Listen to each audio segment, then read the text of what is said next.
When your AT&T U-verse receiver gets stuck displaying "restart receiver" repeatedly, you're experiencing what's called a boot loop, a frustrating situation where the device cannot complete its startup process. The receiver powers on, attempts to load its software, encounters an error, and restarts, creating an endless cycle that prevents normal TV viewing. This issue primarily affects older U-verse receiver models, particularly the U200, U300, and U400 series. These receivers, many of which are 5 to 10 years old or more, are more susceptible to boot loop problems due to aging hardware components. There are 4 primary causes of boot loops in U-verse receivers. Hardware aging is the most common, as components naturally degrade over years of use. Software conflicts can occur when firmware updates don't install properly or create compatibility issues. Network infrastructure changes, particularly AT&T's ongoing fiber upgrades, can disrupt older equipment. Finally, overheating due to poor ventilation or dust buildup can cause critical components to fail.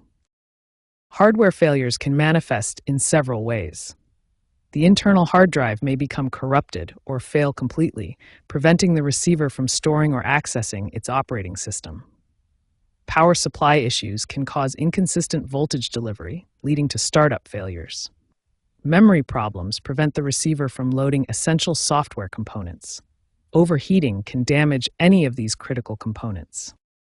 Software problems include corrupted firmware files that prevent proper startup, failed software updates that leave the system in an unstable state, and corrupted configuration files. Connection issues involve poor coaxial cable connections that affect signal quality, network gateway problems that prevent communication with AT&T's servers, and overall signal degradation that can interrupt the boot process. Several diagnostic indicators can help identify the cause of a boot loop.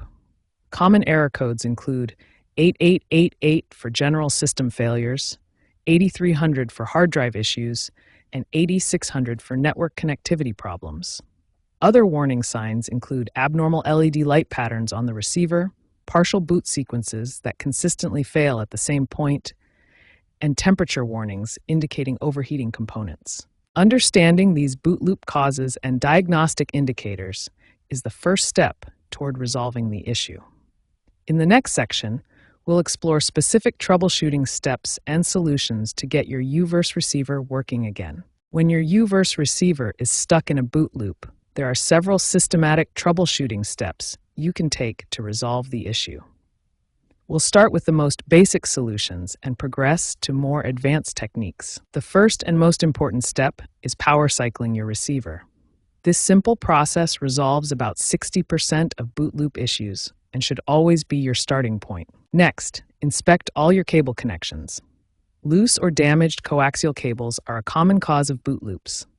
Check both the power cord and all coaxial connections for any signs of damage or loose fittings. If power cycling doesn't work, reset your residential gateway or modem.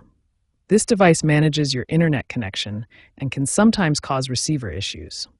After resetting, wait 5 to 10 minutes for it to fully reconnect before restarting your receiver. If basic troubleshooting doesn't resolve the issue, we can try more advanced solutions. These include factory resets and signal optimization techniques. A factory reset can resolve software-related boot loops. You can either hold the reset button for 10 to 15 seconds or navigate to the System Settings menu. Remember to document your current settings before performing a factory reset. Signal quality issues can also cause boot loops. Test your signal strength, remove any unnecessary splitters, and consider upgrading coaxial cables that are over 10 years old. Poor signal quality is often overlooked, but can be a root cause. Overheating is a major cause of boot loops, especially in older receivers. Ensure your receiver has at least 6 inches of clearance on all sides for proper airflow. Clean dust from vents regularly and consider external cooling solutions if overheating is a recurring problem. If you've tried all these troubleshooting steps and the boot loop persists, it likely indicates a serious hardware problem. At this point, you should contact AT&T technical support for professional assistance or request a receiver replacement. Don't continue trying the same steps repeatedly, as this won't resolve hardware failures. Remember, about 75% of boot loop issues can be resolved through these troubleshooting steps. Start with the basics, like power cycling and connection checks, then progress to advanced solutions if needed. Most importantly, don't ignore environmental factors like overheating, as they're often the underlying cause of recurring problems.